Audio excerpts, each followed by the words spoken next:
Thank you for tuning in today. My name is Seth Gerson, Program Director for K-12 Education here at the National Governors Association, and welcome to an NGA webinar on chronic absenteeism, which continues to be a bipartisan challenge across the country. Today, I'm honored to be joined by Dr. Bob Balfanz, Distinguished Professor at the Johns Hopkins University School of Education, Center for Organization of Schools, and Director of the Everyone Graduates Center. Dr. Balfanz has been a leader on chronic absenteeism and student engagement for many years. For today's webinar, Dr. Balfanz will present on what we know about the current state of chronic absenteeism across the country, and he'll detail evidence-based strategies for addressing this challenge from the state and district level. So with that, I'll turn to Dr. Balfanz for his presentation. Thanks so much for joining us.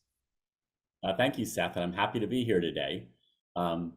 My name is Bob Balfanz. I'm the director of the Everyone Graduate Center at Johns Hopkins, and I'm going to share with you today an action plan for addressing chronic absenteeism that Hetty Chang at Attendance Works and myself have put together. So to begin, and this I promise is the only text-heavy slide of the whole presentation, but we just have to center ourselves on the magnitude of the challenge. We've all heard that chronic absenteeism has increased dramatically, but I just want to put that in a little bit of context. So the number of chronically absent students has actually doubled post-pandemic. It turns out, as we're looking at the data now, that it looks like the 21-22 school year, that sort of first year back that was challenging after sort of the time of virtual schooling or interrupted schooling, turns out to be the all-time high, it looks like, for chronic absenteeism. And what happened then is that many places that had not had chronic absenteeism before now had it, and those places that had it before, the level rose so much that it sort of overwhelmed their existing pre-pandemic strategies. So it sort of put everybody back on their heels. And at this peak, 2/3 of students in the US were attending a school that had chronic absenteeism rates of 20% or more. And why that's significant is we know at that level, chronic absenteeism impacts the whole school, including the kids that are there every day. Because what it means is that teachers have a different group of kids in their classroom every day, and they're in a no-win situation of either having to say, let me remind you what we did yesterday and lose the kids that were there, or saying, I got to move ahead. If you weren't here, ask a friend to catch you up and lose those kids. Also, we know that in 40% of states, even though this spread everywhere, it's, keep that in mind, it spread everywhere, but it got super concentrated in the places it was already high. So in 40 states, we can find 25% of chronically absent students in 10 or fewer school districts, right? So in every state, there's a group of districts that have a large percentage of the state's chronically absent students, and then the rest are found all over the place. But what that tells us is that those subset of districts are going to have an outside impact on the total numbers for the state or the nation, right? Because a small number of districts end up with a large number of chronically absent kids, even with the widespread that occurred. The good news is that in 2023, the most recent year we have data for, and this is only state data because federal data still lagged a little bit. We won't have federal data for 22-23 until August. But looking state by state, we can see that some districts made improvements. They were able to, get back from being kicked back, pushed back on their heels, and start pushing back. And that tells us it can be done. But also what the data tells us is that while some improved, some stayed the same, and some actually got worse. So what that tells us is that those shifts we're starting to see aren't really about some broad national trends of like, okay, we're getting past the pandemic, we're all just starting to come back to school, it will be okay. We're not seeing that pattern. We're seeing that where states and districts and schools work the problem and use effective strategies, it was getting better. And where they still haven't been able to sort of, figure that out yet, it's not. And even in the places that are improving, we have to remind ourselves, their rates are still considerably above the pandemic. So we still got challenges, even though it is good to see we're making some progress in some places. All right, so given that magnitude, what Hetty and I really have come to understand, and especially looking at the places that have been able to make that progress, is that the scale and intensity of the challenge we face requires a systematic approach. One or two strategies, putting all our chips, all our marbles in one place or chips in one place is not going to do it, right? It's going to take a couple of 3 or 4 things done well together. And that's what I'm going to go through now. And the first one is to know that improvement is possible, because again, this can feel overwhelming, and especially at a school level, because there's been a dramatic increase with those increases we talked about, and the number of schools where the number of chronically absent kids at a school level is 100 or even 200 kids. And just think about what that asks a school to do if you have 200 chronically absent kids in your school, and you have to do everything else you have to do to recover learning and just have a good school day and have a good learning environment, and on top of that, figure out how to reach 200 kids and their families, right? You can see how that can feel overwhelming. But we have to remind folks, improvement is possible. There is a way to get ourselves out of this challenge. And the first thing we have to do is we have to know our challenge. And sometimes we skip by this and we say, oh, we know why kids aren't here, or it doesn't really matter. Let's just try our improvement strategies. But the truth is, the reason kids don't come to school varies by time, by place, and by grade level. And what's true for a grade level at a certain place at a certain time is not going to be true for a different grade level in a different place at a different time. And basically, there's 4 broad reasons kids don't come to school, and we're going to go through these one at a time. The first is barriers. Something is keeping you out of school. And there are a lot of barriers, right? Transportation, housing, lack of access to healthcare, simple things that are still profound, like you don't have eyeglasses, can't see the board, your teeth hurt, you haven't been able to get to the dentist. But we know from the pandemic, there's a couple that the pandemic itself have really heightened, and maybe in ways that we weren't used to before, really at that level. The first is increasing number of adolescents having to take family responsibilities, sibling care, and even elder care. And this is a part of the tragedy of the pandemic, right? That we have to keep, reminding ourselves, that there's a lot of fallout, right? Is that we know close to 300,000 kids lost their primary caregiver in the pandemic. We know that families lost over 2 million grandparents or great aunts or great uncles. And in many multi-generational families, these older adults played critical roles in the family unit with the kids, with the parents, and with their tragic, passing in the pandemic, it's fallen now to the adolescents to play some of that role. So there's more and more kids being pulled out to take care of an elderly relative in the house or of siblings while their parents are at work. We also know during the pandemic that many high school kids took jobs. They were the ones that helped keep us fed during the pandemic. They were the food delivery service and the grocery delivery service. And they came to say, wow, I get some agency from this, and I get some decent money, especially in places where the minimum wage was raised at the same time, right? That sort of co-occurred with the pandemic, was a number of places raised the minimum wage to $15 an hour. Jobs that didn't make sense to high school kids at $6 an hour made more sense at $15 an hour. And they said, okay, well, I'm going to try to keep this job while I go back to school.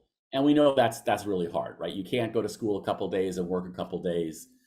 It just doesn't work out in the long run. And a little bit of the challenge we face now is that some of their siblings are seeing that they had jobs that are saying, oh, now this is what you do. You get a job when you go to high school. And it continues in a bit. So we have to find creative strategies to, let them work, but also be in school. Okay, some kids don't have barriers. They can get to school, but they don't want to go to school, right? I could get there, but I don't want to. And it's because they believe if they go to school, that they're going to be in an environment that's not good for them, that is tense or is harmful or is stressful, and they're avoiding it. And again, there's been reasons, for a long time that kids have avoided school. We've all probably tried to avoid school on a given day ourselves. But a couple of things that again sort of peaked because of the pandemic. And we've all heard about this social anxiety. And we're like, okay, I sort of get it. Kids were at home by themselves and then they got to go back to school. That could make them anxious. But how could that be like so strong and so much of a change?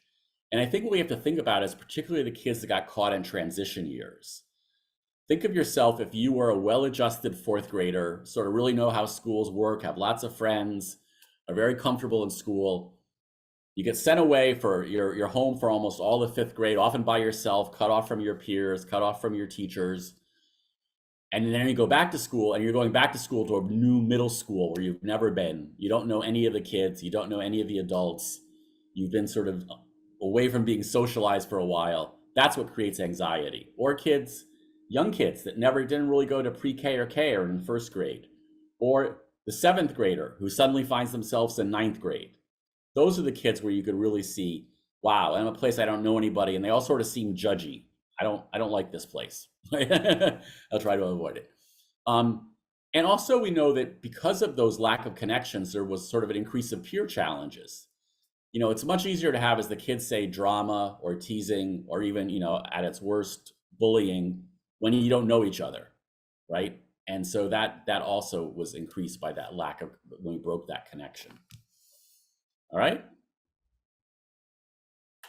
Some kids can get to school, they're not avoiding anything, but they're asking, what's the point of being there? I think I'm going to have the same outcome whether I attend school regularly or just some of the times. I think I can get by in the 4-day-a-week plan and still pass my classes.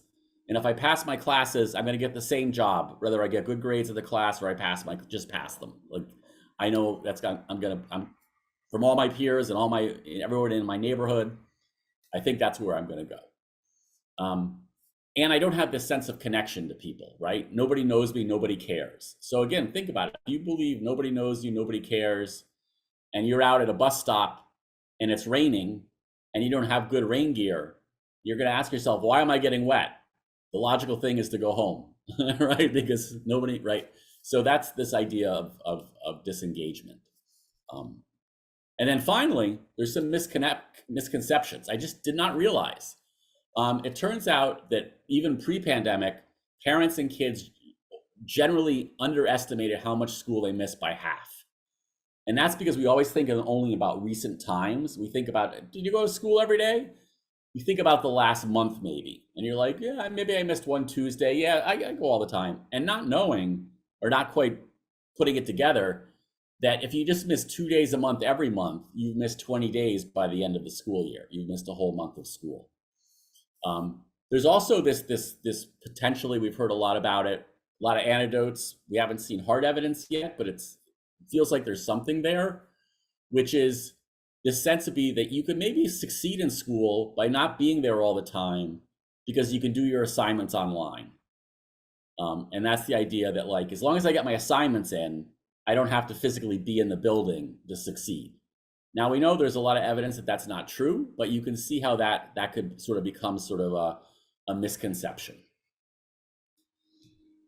So the idea is then, right, in each of our locales, we've got to figure out how big are these buckets for our kids, how many of them are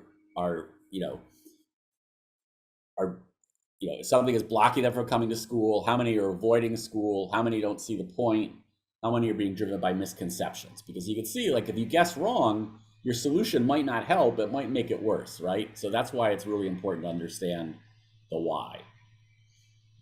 Okay, we understand why, but now what do we do about it? And here again, we need to have sort of a systematic response, because again, those different reasons require different solutions. And we really need to combine prevention, problem solving, and mitigation, and support those with teams and data. So let's go through that. All right, prevention. And this is one we really have to pay more attention to, because again, when a school reaches 100, 200 kids chronically absent, it's really hard to individualize your way out of that. It's really hard to create an individual solution for 200 kids. We have to find a way to drive that number down, so we have a smaller number of kids that we have to have more customized solutions for. And this is where prevention comes in. And the good news is that we have some really good, solid, evidence-based prevention strategies we know work. School connectedness, I'm going to deep dive on that in a minute.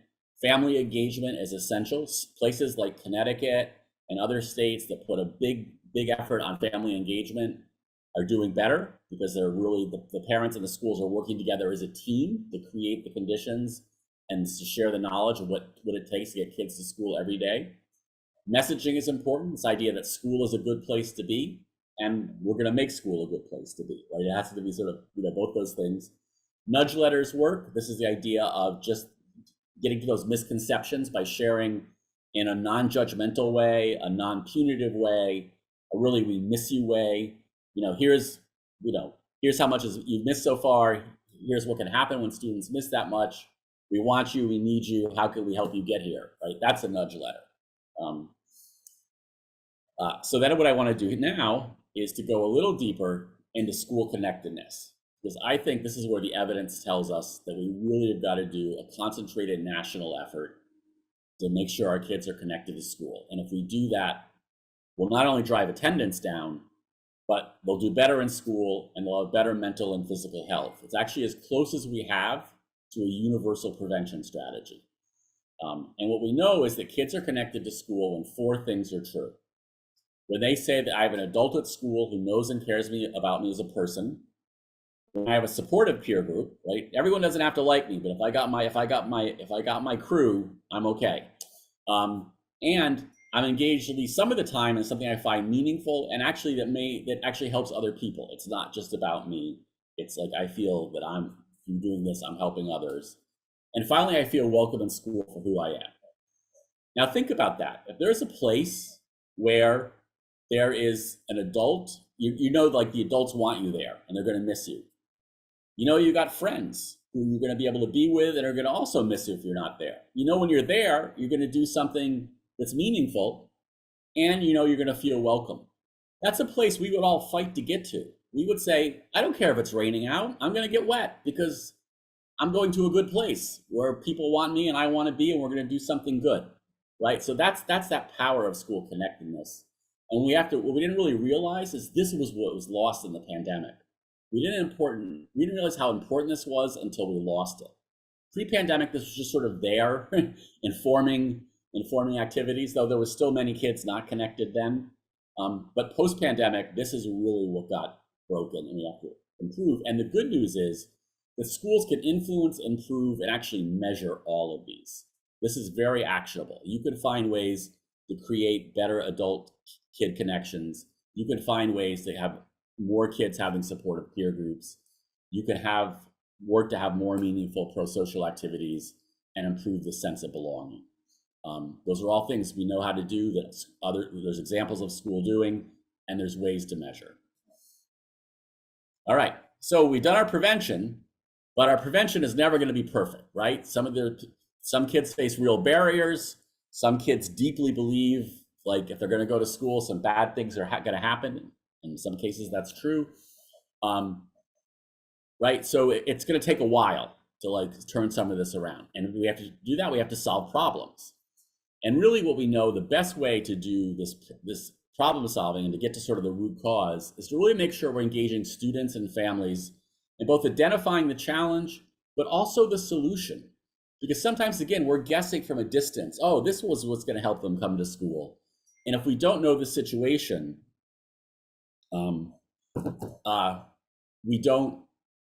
we might not get it right. And the best way to get it right is to really have good dialogue with students and families. And that goes back to that student engagement. Second of all, we know things like early warning, MTSS, student success systems, when done well, really give the schools the structures and the systems and the routines to do this problem solving work. It gives you the time and space and method and data and strategies to be able to figure out problem solving. If you don't have a mechanism, a problem solving mechanism, it's very hard to do problem solving. And finally, many schools have had success with this idea of success coaches and mentors, which can be adults in the building or with nonprofit partners. And this is an idea for a subset of students that sort of need daily nagging and nurturing. So excited to see you in school today, Seth. I know you're going to be here tomorrow, and if not, I'm gonna come find you. We'll figure out how to get you here. And are you all ready to have a good day today? Do you have your work done? Are you okay with all your teachers? If not, let me know, and maybe I'll go talk to them. Right? That takes 30, 40 seconds, but there's a group of kids that need that multiple times a week, right? Just to feel that adult in their corner and that someone is missing them. That's that adult-student connection building. And there's a lot of evidence and strategies and materials out there to support success coaching and mentor programs. All right, we got our prevention, we got our problem solving.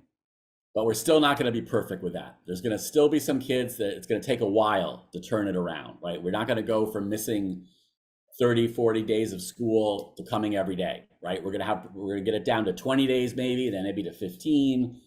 And in the meantime, they're still missing school. So we still have to think of ways to mitigate and recover the learning and social connections from when that school is missed, even as we're working to reduce it. And again, we have tools here, right? We know high dosage tutoring works. We know highly engaging summer learning is a way to reconnect kids, right? It can't just be do the school you're avoiding again.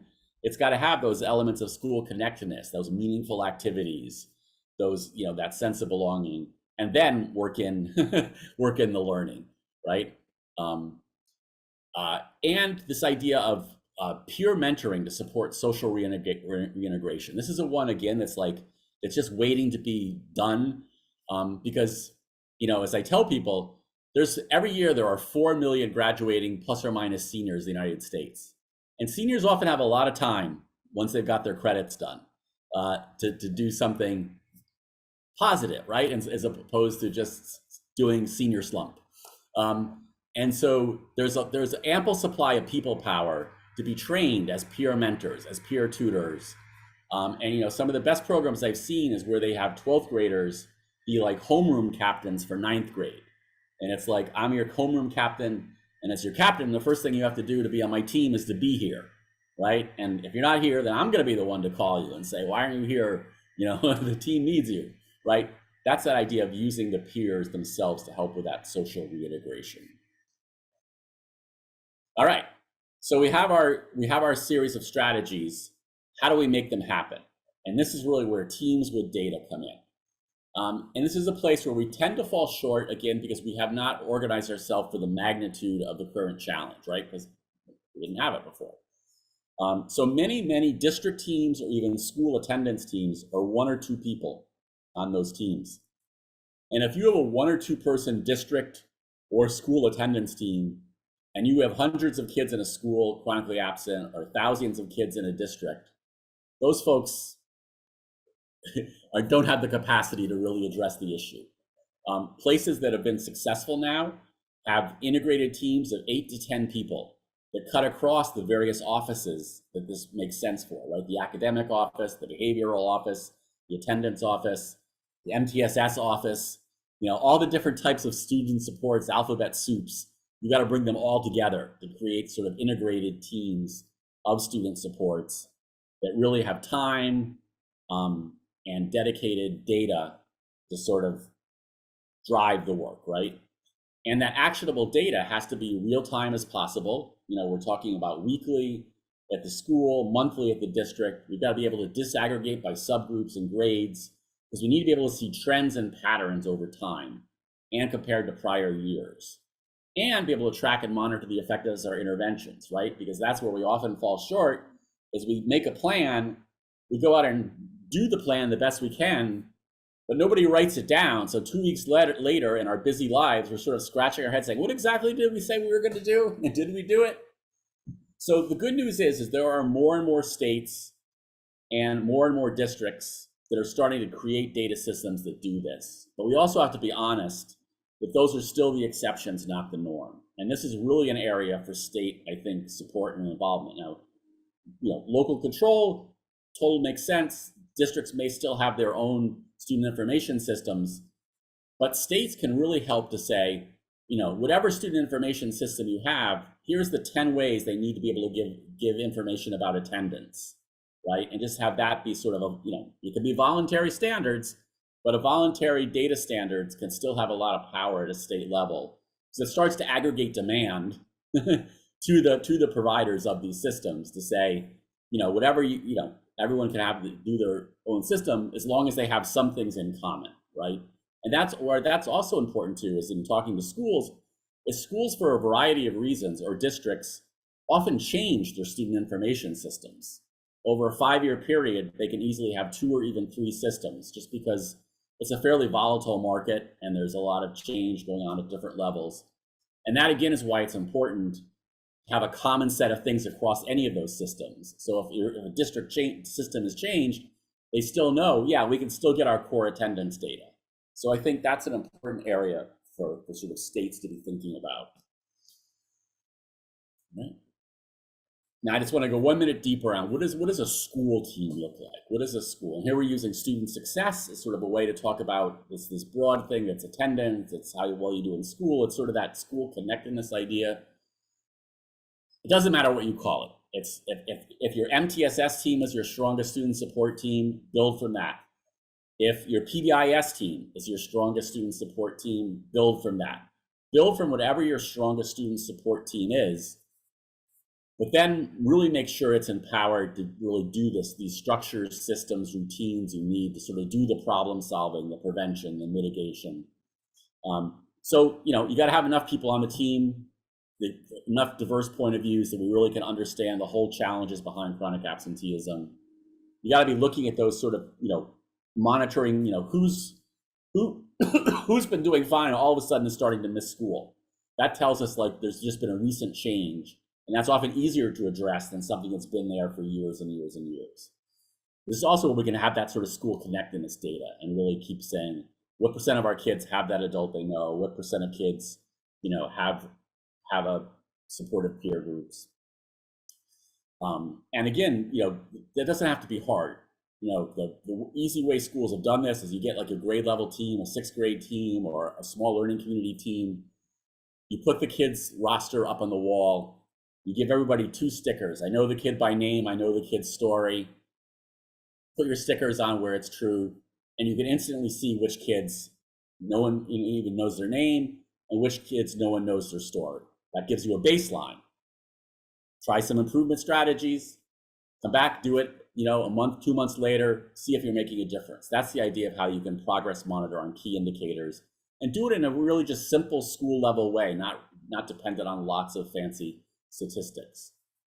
Then again, like we have to figure out what our problem is, and that's where you got to really talk to your students, your parents, your teachers. Each one has a different lens into the challenge, and it's really by bringing those all together we get our best solutions. And then that key thing of just monitoring. Okay, we're doing this. Is it working? And if not, then we have to change it until it does, right? And then that's how we really build up our local insight into what works in our schools for our kids under our conditions.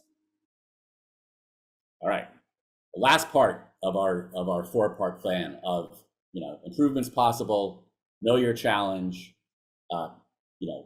create prevention, problem solving, mitigation driven by data and teams.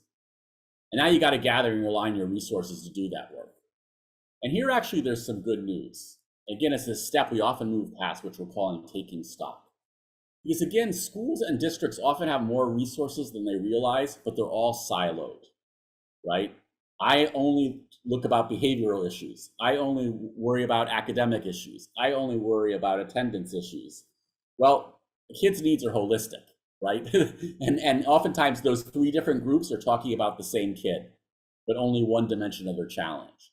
If you bring them together, you get much more synergy, much more person power, much more insight in a holistic manner. The other thing we have to really just discipline ourselves to do is we have to make attendance a focus of all the other good stuff we're doing, right? There's been all this really good effort and really positive momentum along the science of reading in our early grades. Well, if you're not there to get the science of reading, you're not going to have its impact, right? So we have to have an attendance effort totally commingle with our science of reading efforts, because we have to make sure the kids are there on a regular basis to benefit from the science of reading. Many states are doing great work around CTE and career and technical education and sort of alternative pathways to adult success. But same story, if the kids are not there on a regular basis to get that engaging, productive CTE instruction, it's not going to have the same outcome. And even with our high dosage tutoring, right? If they're not there on a regular basis to get that steady tutoring, it's not going to have a success. So we really have to think about attendance has to be part of all these other efforts. And then finally, once we've taken stock and we've integrated, we're going to probably still have some holes, some capacity holes. And they're going to vary by place based on what our challenges are, based on what our current capacities are. And this is where we really have to look to collaborate in a strategic way with local nonprofits, health providers, government agencies, and colleges. a good place to look for this is the National Partnership for Student Success. Just put that in your search engine, and it has a lot of good strategies to connect you with nonprofits and universities to give you extra person power. And one I will call out, that this was a recent change the Department of Ed has clarified and also encouraged colleges and universities to have a greater percentage of their work-study students do community service in their local K-12 schools as mentors, tutors, success coaches, post-secondary advisors. So, in your locale, in your state, you may want to talk to your state university system about participating in this effort, because that's a really good source, especially as the federal relief dollars go into the sunset. Those college work study students are paid by work study. So it has a funding source to support the people power that can now work in schools providing those student supports to help attendance and student success more broadly. And I want to end with some tools and resources. And this was put together by the National Partnership for Student Success, but Attendance Works has amazing stuff. The Grad Partnership has a chronic absenteeism toolkit. I recently did a brief, which I think we'll share with this PowerPoint, I believe, on just how we meet the challenge. And it also gives access to some Excel data sheets at the state level. So you can actually look in your state about what percent of your districts are making improvement, which ones are doing the same, which are going back, how many of your schools have 200 or more kids chronically absent. It gives you a good picture at the state level. The White House put out a great fact sheet for their Everyday Count Summit from 2 weeks ago. We have those slides. There's a federal student engagement and attendance center, which has good resources. And finally, a digital backpack from MPSS sort of has all of the above in it. So that could be your one-stop shopping if you just want one click. So with that, I just want to leave you, with a sense that this is a real challenge. It's going to take concentrated teamwork, for a while. It's not going to be fixed overnight, but there's things we can do. We have real evidence that if you take a comprehensive approach, if you know your challenge, if you create prevention, problem-solving, mitigation strategies driven by data and teams, and you gather your resources, you infuse attendance into your other initiatives and form strategic partnerships, that we can really push back on this in significant ways. And it's so essential, right? Because nothing good's from not having our kids in school on a regular basis. And many good things happen from being in school on a regular basis. And the final thing we have to remind ourselves is it's both a short-term crisis and a long-term challenge. The long-term challenge is the proposition is we have to be able to say to everyone, school is a good place to be, and we have to make sure school is a good place to be. And that even gets to ideas of redesign and ways to sort of, make schools work for everyone in the 21st century as our world continues to evolve. Thank you for your time and your effort and all the good work that you do. And we're happy to, in any and all ways we can, to continue to work with you and share information and resources, because we're all in this together. Thank you. Onward and be well. Well, thanks, Dr. Balfanz, and so much good info, and really appreciate your framework for thinking about these issues, that recognizing that improvement is possible, knowing your challenge, starting there, organizing your response, and then gathering and aligning your resources, and also noting that there's not one solution, but it has to be these 3 or 4 things working together to really, truly solve it. So we really appreciate you sharing your expertise, your insights today. And as Dr. Balfanz noted, we'll include all the reports, all the resources, including the PowerPoint and the other resources shared with the webinar once it's uploaded to the NGA website. So thank you again, Dr. Balfanz. And until next time, thanks to all of you for tuning in, and have a great day.